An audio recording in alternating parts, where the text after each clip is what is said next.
اعوذ باللہ من الشیطان الرجیم بسم اللہ الرحمن الرحیم۔ جی ناظرین، آج آپ کو زکوٰۃ کے بارے میں بتاؤں گا کہ زکوٰۃ کس پر واجب ہے اور مال کی کتنی مقدار پہ زکوٰۃ واجب ہے۔ تو ہر وہ صاحب نصاب کہ جس کو اپنے مال کو رکھے ہوئے قمری سال گزر جائے، یعنی کہ چاند کے حساب سے ایک سال گزر جائے، جو کہ تقریباً 355 یا 356 دن کا ہوتا ہے، تو اس مال پر یا اس کرنسی پر زکوٰۃ واجب ہو جاتی ہے۔ اب وہ کون سے نصاب ہیں کہ جن پر زکوٰۃ دینی واجب ہے؟ تو اس میں سونا، چاندی، کیش کرنسی، مال تجارت، کمرشل پلاٹس، وہ کمرشل پلاٹس جو کہ بیچنے کی غرض سے رکھے ہوتے ہیں، خرید رکھے ہوتے ہیں، جو کہ گھر بنا کر اس میں رہنے کے لیے رکھے ہوتے ہیں، ان پر زکوٰۃ واجب نہیں ہے۔ اس کے بعد زمین کی پیداوار پر بھی زکوٰۃ ہے، شہد پر بھی زکوٰۃ ہے، اونٹ پہ ہے زکوٰۃ، گائے بھینس پہ ہے، بھیڑ بکری پہ ہے، اور معدنیات پہ بھی زکوٰۃ واجب ہے۔ اب یہ جو نصاب بتائے ہیں، اس کی کتنی مقدار پہ زکوٰۃ واجب ہو جاتی ہے؟ تو سب سے پہلے سونے کا نصاب 85 گرام ہے، جو کہ آج کے حساب سے تقریباً 7.5 تولے سونا بنتا ہے۔ اگر کسی کے پاس صرف سونا ہے اور 7.5 تولے سے کم ہے تو اس پر زکوٰۃ نہیں ہے، لیکن اگر کسی کے پاس سونے کے ساتھ کوئی دوسرا، تیسرا یا چوتھا نصاب بھی موجود ہے تو پھر اس کو زکوٰۃ دینی پڑے گی اور پورے مال پہ زکوٰۃ دینی ہوگی۔ تمام نصاب کی قیمت کو جمع کر کے 40 پہ تقسیم کر دیں تو آپ کی 2.5% زکوٰۃ کی اماؤنٹ نکل آئے گی، جو کہ آپ نے دینی ہے۔ اسی طرح چاندی کا نصاب 52.5 تولے چاندی ہے، جو کہ تقریباً 595 گرام بنتی ہے، اور کرنسی آپ کے پاس 52.5 تولے چاندی کی اماؤنٹ کے برابر ہو اور اسے رکھے ہوئے ایک قمری سال گزر چکا ہو تو اس پر زکوٰۃ واجب ہے۔ جیسا کہ آج کل چاندی تقریباً 1200 روپے ایک تولہ ہے، تو اس حساب سے 52.5 تولے چاندی تقریباً 63,000 یعنی کہ 63,000 روپے کی بنتی ہے، جو کہ آج کا ہمارا نصاب ہے۔ لیکن چونکہ اس کی قیمتوں میں کمی بیشی ہوتی رہتی ہے، چاندی کی قیمتوں میں، تو جیسے جیسے اس کی قیمت میں کمی بیشی ہوگی تو نصاب میں بھی کمی بیشی آتی رہے گی۔ اس کے بعد مال تجارت ہے۔ یہ وہ مال ہے جو آپ نے بیچنے کے لیے رکھا ہوتا ہے دکانوں پہ، یعنی کہ اس کا حساب بھی ایسے لگانا ہے کہ ایک سال پہلے آپ کی دکان میں کتنے کا مال پڑا تھا اور اس سال کتنے کا ہے، تو آپ کو پتہ چل جائے گا کہ مال بڑا ہے یا کم ہوا ہے، پھر اسی حساب سے زکوٰۃ دینی ہوگی۔ یعنی کہ اس تمام مال کی قیمت کو جمع کر کے آپ کے پاس آپ کی ٹوٹل اماؤنٹ آ جائے گی، اور اس کو لاسٹ ایئر کی اماؤنٹ کے ساتھ آپ کمپیئر کر دیں تو آپ کو پتہ چل جائے گا کہ آپ کو زکوٰۃ دینی ہے نہیں دینی ہے۔ اگر کم ہو رہی ہے تو آپ کو پھر نہیں دینی، اگر زیادہ ہو رہی ہے، وہی اماؤنٹ ہے تو ہو رہی ہے، تو آپ کو زکوٰۃ دینی ہوگی۔ اور اس کے طریقہ کار یہی ہے کہ تمام چیزوں جتنا بھی مال رکھا ہوا ہے اس کی قیمتوں کو جمع کر کے اس کو 40 پہ تقسیم کر دیں تو آپ کی 2.5% اماؤنٹ نکل آئے گی، جو کہ آپ نے دینی ہے۔ اسی طرح کمرشل پلاٹس پہ بھی زکوٰۃ ہے۔ یہ وہ پلاٹس ہوتے ہیں جو کہ بیچنے کی غرض سے لے رکھے ہوتے ہیں، یعنی کہ اس کو بیچ کر منافع حاصل کرنے کے لیے رکھے ہوتے ہیں، تو سال گزر جانے پر ان پر بھی زکوٰۃ واجب ہو جاتی ہے۔ اس کے بعد زمینی پیداوار ہے جس پر زکوٰۃ واجب ہے، لیکن اس کی شرح تھوڑی مختلف ہے۔ اگر تو یہ پیداوار قدرتی پانی سے ہوتی ہے تو پھر آپ کو اس کا 10واں ایسا زکوٰۃ دینی ہوگی۔ یاد رہے کہ اس کا نصاب 5 وسق ہوتا ہے، جو کہ آج کل کے اعتبار سے 610 کلو گرام بنتا ہے۔ یعنی کہ اگر آپ کے پاس گندم ہے جو کہ 610 گرام ہوئی ہے آپ کی زمینی پیداوار، تو پھر آپ اس پہ 10واں ایسا دیں گے، یعنی کہ 10% آپ اس کو زکوٰۃ اس کی دیں گے۔ اور اس میں سال گزرنے کی شرط نہیں ہے، سال میں جتنی دفعہ بھی آپ زمین سے پیداوار حاصل کریں گے تو اس پر زکوٰۃ اسی حساب سے دینی ہوگی۔ اور اگر آپ کی پیداوار قدرتی پانی سے نہیں ہو رہی ہے، یعنی کہ بارش کے پانی سے نہیں ہو رہی ہے، آپ کو پانی وغیرہ خرید کر لگانا پڑتا ہے، تو پھر 5% زکوٰۃ ہے، یعنی کہ 10 نہیں ہوگی، 10% زکوٰۃ نہیں دینی ہوگی، پھر 5% زکوٰۃ دینی ہوگی۔ اسی طرح شہد، اس پہ بھی اگر 10 مشکیزیں آپ کے پاس ایک سال سے موجود ہوں تو 1 مشکیزہ زکوٰۃ دینی ہوگی۔ اسی طرح اونٹ، اگر 5 سے لے کر 24 تک آپ کے پاس اونٹ ہیں تو ان پہ 1 بکری زکوٰۃ دینی ہوگی، لیکن اگر 25 سے لے کر 35 تک ہوں اونٹ آپ کے پاس تو پھر 1 سال کی اونٹنی زکوٰۃ دینی ہے، یا اس کی قیمت کے حساب سے پیسے دینے ہیں۔ اسی طرح گائے بھینس پر بھی زکوٰۃ ہے۔ اگر کسی کے پاس 30 گائے بھینس ہیں تو گائے کا 1 سال کا بچڑا زکوٰۃ ہے، اور اگر 40 گائے بھینس ہیں تو پھر 2 سال کا بچڑا زکوٰۃ ہے، اور یہ سلسلہ آگے چلتا رہتا ہے۔ اسی طرح بھیڑ بکریوں پر بھی زکوٰۃ ہے۔ اگر کسی کے پاس 40 سے لے کر 120 تک بھیڑ بکریاں ہیں، یعنی کہ 40 سے کم ہو تو زکوٰۃ نہیں ہے، لیکن 40 سے لے کر 120 تک بھیڑ بکریاں ہیں تو ایک بکری زکوٰۃ دینی ہوگی۔ اور اگر کسی کے پاس 121 سے لے کر 200 تک بھیڑ بکریاں ہیں تو 2 بکریاں زکوٰۃ دینی ہوں گی، اور یہ سلسلہ بھی آگے اسی طرح چلتا رہتا ہے۔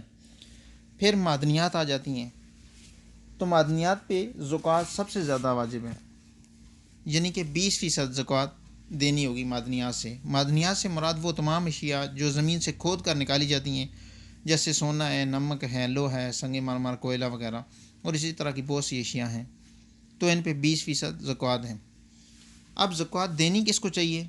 تو زکوٰۃ اس کو دیں جس کے پاس نہ گھر ہو، نہ زر ہو، بالکل خالی ہو، یا مسکین ہو کہ جس کے پاس گھر تو ہو لیکن گھر میں فاقوں تک کی نوبت آتی ہو، اور قرض دار ہو۔ مسافر کو بھی دی جا سکتی ہے اور فی سبیل اللہ بھی دی جا سکتی ہے، یعنی ان لوگوں کو جو اللہ کی راہ میں نکلے ہوئے ہیں۔ اور زکوٰۃ پیشگی بھی ادا کی جا سکتی ہے، یعنی کہ آنے والے سال کی 1 سال پہلے بھی دی جا سکتی ہے۔ قرآن پاک میں زکوٰۃ کا تقریباً 47 مرتبہ ذکر آیا ہے، تو اسی سلسلے میں چند حدیث بھی ملاحظہ فرمائیں۔ حضرت ابو سعید خدری رضی اللہ تعالیٰ عنہ سے روایت ہے کہ نبی کریم صلی اللہ علیہ وسلم نے ارشاد فرمایا، 5 وسق یعنی کہ 610 کلو سے کم غلہ میں زکوٰۃ نہیں ہے، اور نہ ہی 5 اونٹوں سے کم میں زکوٰۃ ہے، اور نہ ہی 5 اقیہ یعنی کہ 200 درم یا 52.5 تولہ چاندی سے کم میں زکوٰۃ ہے۔ حضرت ابو ہریرہ رضی اللہ تعالیٰ عنہ بیان کرتے ہیں کہ رسول اللہ صلی اللہ علیہ وسلم نے فرمایا، جو شخص سونا چاندی رکھتا ہو اور اس کا حق زکوٰۃ ادا نہ کرے تو قیامت کے دن اس کے لیے آگ کی چٹانیں بنائی جائیں گی، اور جہنم کی آگ سے اس کو تپایا جائے گا، اور اس کے پہلو، پیشانی اور پیٹھ کو اس کے ساتھ داغا جائے گا۔ ایک بار یہ عمل کرنے کے بعد دوبارہ لوٹایا جائے گا۔ جو دن 50,000 سال کے برابر ہے، اس دن یہ عمل مسلسل ہوتا رہے گا۔ بالآخر جب تمام لوگوں کے فیصلے ہو جائیں گے تو اسے جنت یا جہنم کا رستہ دکھا دیا جائے گا۔ تو عرض کیا گیا، یا رسول اللہ صلی اللہ علیہ وسلم، اونٹ والوں کا کیا ہوگا؟ فرمایا، جو اونٹ والا اونٹوں کا حق ادا نہیں کرے گا، اور اونٹوں کے حقوق میں سے یہ بھی ہے کہ پانی پلانے کے بعد اونٹنیوں کا دودھ دو کر غریبوں کو پلایا جائے۔ ان کی زکوٰۃ ادا نہ کرنے والے کو قیامت کے دن ایک چٹیل میدان پر اوندا لٹا دیا جائے گا۔ اس وقت وہ اونٹ آئیں گے اس حال میں کہ وہ بہت موٹے ہوں گے، اور ان میں سے کوئی بچہ تک باقی نہ رہے گا۔ وہ اس شخص کو اپنے کھروں سے روندیں گے اور اپنے منہ سے کاٹیں گے۔ ان کا ایک ریوڑ گزر جائے گا تو دوسرا آ جائے گا۔ 50,000 سال کے برابر دن میں یہ سلسلہ جاری رہے گا، حتیٰ کہ جب لوگوں کے فیصلے ہو جائیں گے تو اسے جنت یا جہنم کا رستہ دکھا دیا جائے گا۔ عرض کیا گیا، یا رسول اللہ صلی اللہ علیہ وسلم، گائے اور بکریوں والوں کا کیا حال ہوگا؟ فرمایا، جو گائے اور بکریوں والا ان کا حق زکوٰۃ ادا نہیں کرے گا تو قیامت کے دن چٹیل میدان میں اسے منہ کے بل گرایا جائے گا۔ تمام گائے اور بکریاں اس کو اپنے کھروں سے روندیں گی اور اس کو سینگوں سے ماریں گی۔ اس روز ان میں کوئی الٹے سینگوں والی ہوگی اور نہ ہی ٹوٹے ہوئے سینگوں والی۔ ایک ریوڑ گزرنے کے بعد فوراً دوسرا ریوڑ آ جائے گا، اور 50,000 سال کے برابر دن میں یوں ہی ہوتا رہے گا، حتیٰ کہ لوگوں کے درمیان فیصلہ کر دیا جائے گا، پھر اسے جنت یا دوزخ کا رستہ دکھا دیا جائے گا۔ یعنی کہ ہم جو مال جمع کر کر کے رکھ رہے ہیں وہی قیامت والے دن ہمارے لیے وبال جان بنا ہوا ہوگا، لہٰذا اس کی زکوٰۃ لازمی دینی ہے۔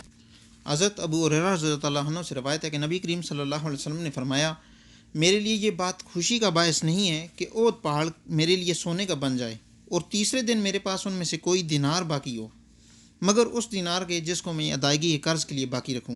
یعنی کہ حضور صلی اللہ علیہ وسلم یہ چاہتے تھے کہ ان کے پاس اتنا مال آ جائے تو اس کو اللہ کی راہ میں اتنا ہی زیادہ خرچ کریں، اور یہ پسند نہیں کرتے تھے کہ تیسرے دن ان کے پاس کوئی ایک دینار بھی ان میں سے بچا ہوا ہو، لیکن صرف اس دینار کے علاوہ جو کہ انہوں نے قرض کسی کا دینا ہو تو وہ بچا ہو تو وہ ٹھیک ہے، وہ بھی اس لیے تاکہ اس سے قرضہ کی ادائیگی کر سکیں۔